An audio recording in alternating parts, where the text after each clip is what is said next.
For those who don't know me, I'm the political officer for South Central branch, postal branch, and also the area delivery rep for Oxfordshire. First of all, I think it's worth noting that the Tory government. Best. Okay, slow down then. First of all, I think it's worth noting that a Tory government that could not win an election, that has held its grip on power only due to the subservience of the Liberal Democrats, their partners in crime, has now privatised the Royal Mail. It is also worth noting that the majority of the British public did not wish this to happen. The majority of the workforce voted against it happening. Around 96% voted against it. The majority, the managers' union, also opposed it. And even the Bow Group, a right-wing Tory think tank, is against the privatisation of Royal Mail. So a minority government is driven through privatisation against the will of the majority of the people it's supposed to represent. This tells me there's something fundamentally wrong with the democracy in this country. It is not representative, and it's gobsmacked, to be honest. These Tories have not done this in the interest of the majority of this company. They've not done it in the interest of the majority of the public of this country, because they are ideologically driven to implement the market at every opportunity, regardless of the cost to our lives and to our children's lives. This does not matter whether it's hospitals or schools, so it should not come as a big surprise that they don't care about the National Postal Service.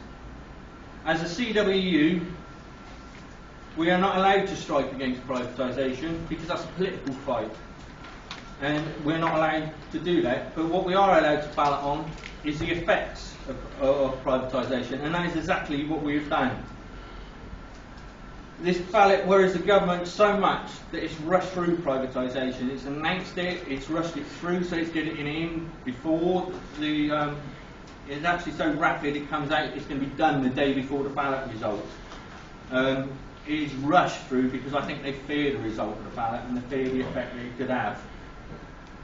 The CWU ballot is a national ballot over three major issues. What we've done is pensions, pay, and our terms and conditions. Pensions is our deferred wages. After a government bailout for the taxpayers' money to sort out the problems with our pension thing, like 6 months ago, we then announced there's another crisis. A pension crisis that was originally caused when the company did not pay in their share with the then Labour government's permission for over 10 years. They didn't contribute to a pension scheme that my members continue to contribute to, and now we're being asked to pay again. We are asked to work longer and harder to protect our 17% contribution, while those at the top have a 30% contribution. That is not under threat. So Moya Green, Higson, or etc., who are all getting paid millions as it is, continue to get their gold-plated pension, while we're expected to work harder for more. Pay. We are probably the best paid postal workers in the UK, and we intend to keep it that way. That is not to say that we are overpaid. We do not own villas. We do not drive Ferraris. We are not sending our children to Oxford University so they can play a leading role in the Bullingdon Club and go on and run this country into the ground. What it means is that the competition runs on minimum pay and minimum conditions, and we are not prepared to race to the bottom in a competition where we all lose. In fact, we would support those workers in TNT, DHL, etc., getting the same rates of pay as we do.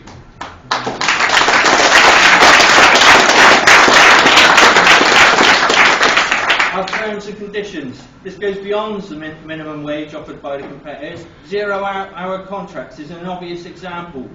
Our members need a regular full-time wage.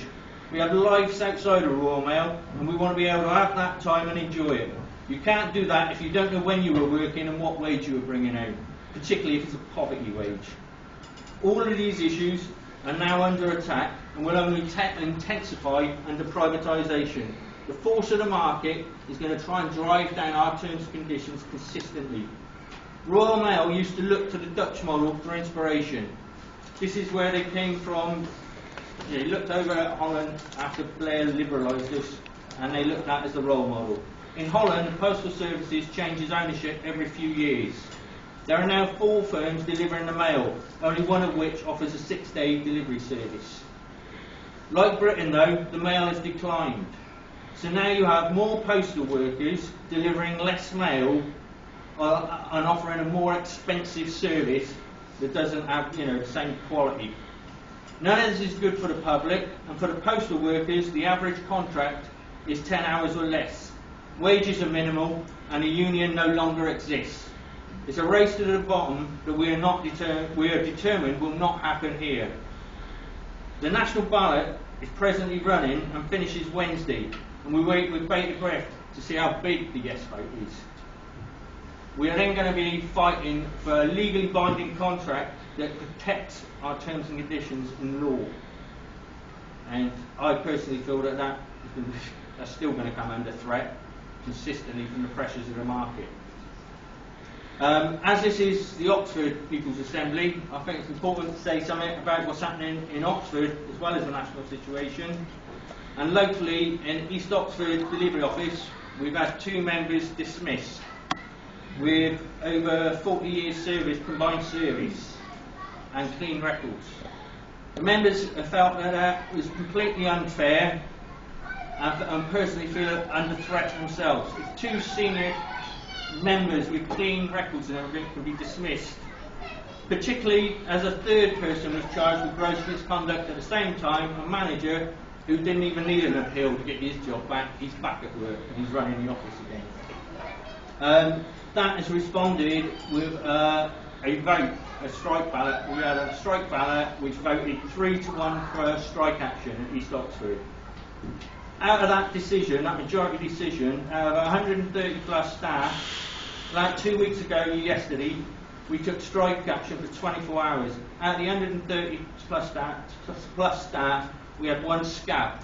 And I believe that is a better example of democracy in this country than the government running this postal industry into the ground.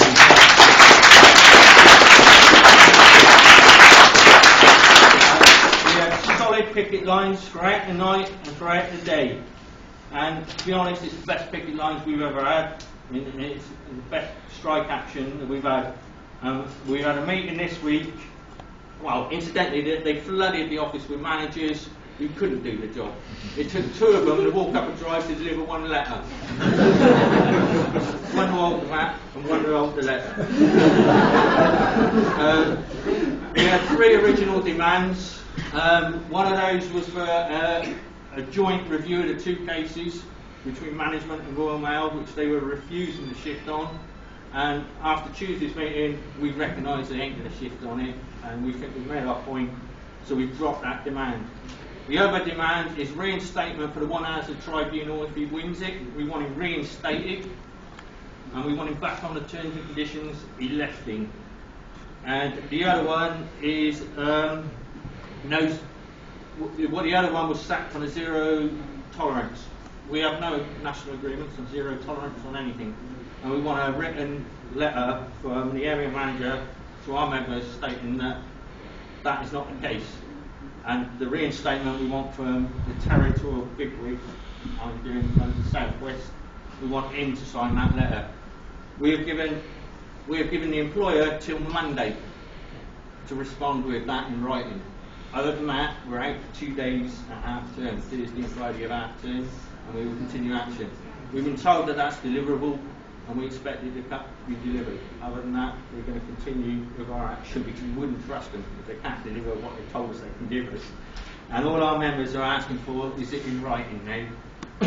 But that's what's happening locally, and we also want to get behind the national thing. We want to see where we're going nationally.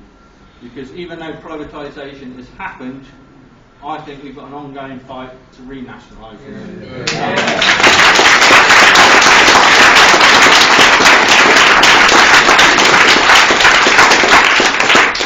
I'm out to the Labour government, or future Labour government, and saying they can't afford to do a blank cheque, and just to reassure that the Tories are giving us away at bargain prices, so the taxpayer is going to get ripped off when we buy back. Personally, I just say we buy it back at the price that they bought it at, regardless of the market, or less, as far as I'm concerned. They shouldn't have bought it anyway, and we should be putting people off and pillaging our public services. And I'll finish on that. Cheers.